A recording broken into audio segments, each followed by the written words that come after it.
Bismillahirrahmanirrahim. Assalamualaikum warahmatullahi wabarakatuh. Perkenalkan, nama saya Rahma Aliana Azahra dengan NIM 21081020209 kelas PBA 2C. Pada kesempatan kali ini saya akan mempresentasikan tentang linguistik. Definisi linguistik. Kata linguistik berasal dari kata dalam bahasa Latin yaitu lingua yang memiliki arti yaitu bahasa. Dalam bahasa Prancis terdapat 3 istilah yang berkaitan atau yang memiliki arti yang sama dengan kata linguistik. Di antaranya yaitu langue yang berarti bahasa secara umum, langue yang memiliki arti sebagai suatu bahasa tertentu, parole yang berarti bahasa dalam wujud yang nyata yakni berupa ujaran. Kemudian ilmu linguistik sering disebut dengan kata linguistik umum atau general linguistik. Jadi ilmu linguistik tidak hanya membahas atau mengkaji tentang sebuah bahasa saja, melainkan membahas atau mengkaji hingga seluk-beluk bahasa pada umumnya, yang mana dalam Perancis diistilahkan dengan kata language. Adapun untuk pakar ilmu linguistik, ahli linguistik disebut dengan linguis. Bapak linguistik moderal yaitu Ferdinand de Saussure pada tahun 1857 sampai 1913, yang mana beliau memiliki buku tentang bahasa yang diterbitkan pertama kali tahun 1916 yang berjudul Cours de Linguistique Générale.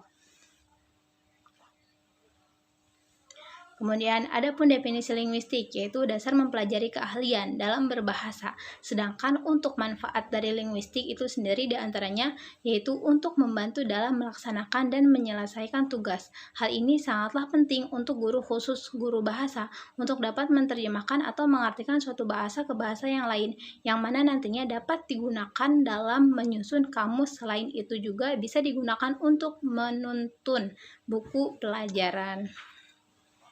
Para antropologi telah membedakan 7 unsur kegiatan manusia dan kelompok masyarakat yang mencirikan kepribadian mereka adalah sebagai berikut: bahasa, agama, kesenian, sistem peralatan, sistem mata pencaharian, sistem ilmu pengetahuan, dan sistem masyarakat. Kemudian subdisiplin linguistik. Subdisiplin linguistik dapat dikelompokkan berdasarkan objek kajiannya adalah bahasa pada umumnya atau bahasa tertentu. Bahasa sepanjang masa, objek kajiannya adalah struktur interal bahasa itu atau bahasa itu dalam kaitannya dengan berbagai faktor di luar bahasa. Tujuan pengkajiannya apakah untuk keperluan teori atau untuk terapan, dan teori atau aliran yang digunakan untuk menganalisis. Berdasarkan objek kajiannya, apakah bahasa pada umumnya atau bahasa tertentu berdasarkan objek kajiannya, apakah bahasa pada umumnya atau bahasa tertentu linguistik dapat dibedakan menjadi linguistik umum dan linguistik khusus. Linguistik umum adalah linguistik yang berusaha mengkaji kaidah-kaidah bahasa secara umum. Linguistik khusus berusaha mengkaji kaidah-kaidah yang berlaku pada bahasa tertentu. Berdasarkan objek kajiannya, apakah bahasa pada masa tertentu atau bahasa sepanjang masa. Berdasarkan objek kajiannya, apakah bahasa pada umumnya atau bahasa tertentu linguistik dapat dibedakan adanya linguistik sinkronik, linguistik deskriptif, dan linguistik diakronik atau disebut juga dengan linguistik historik komparatif. Linguistik sinkronis mengkaji bahasa pada masa tertentu.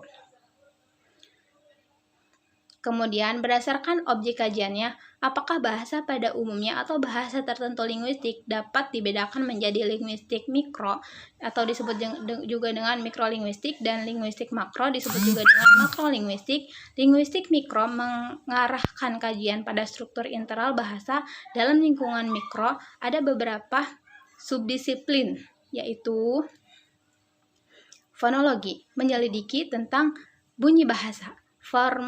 Morfologi menyelidiki tentang morfem, sintaksis menyelidiki tentang satuan-satuan kata, semantik menyelidiki makna bahasa, leksikologi menyelidiki leksikon atau kosakata.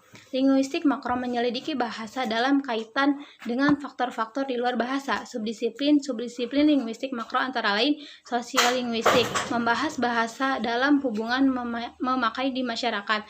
Psikolinguistik, mempelajari hubungan bahasa dengan perilaku dan akal budi manusia. Antropolinguistik, mempelajari hubungan bahasa dengan budaya. Kemudian filsafat bahasa mempelajari kodrat hakiki dan kedudukannya bahasa sebagai kegiatan manusia. Stilistika mempelajari bahasa dalam karya sastra. Filologi mempelajari bahasa, kebudayaan, pranata, dan sejarah suatu bangsa sebagaimana terdapat dalam bahasa tertulis.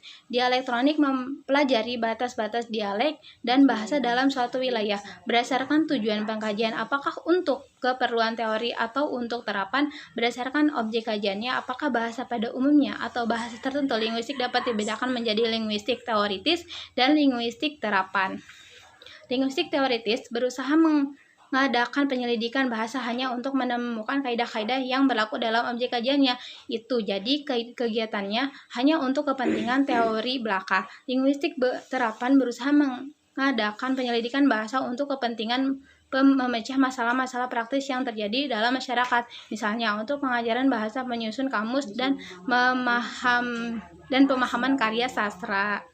Berdasarkan teori atau aliran yang digunakan untuk menganalisis objeknya, berdasarkan objek kajiannya, bahasa pada umumnya atau bahasa tertentu. Linguistik dapat dibedakan menjadi tradisional linguistik, struktural, linguistik transformasional, linguistik generatif, sematik, linguistik rasional, dan linguistik sistematis.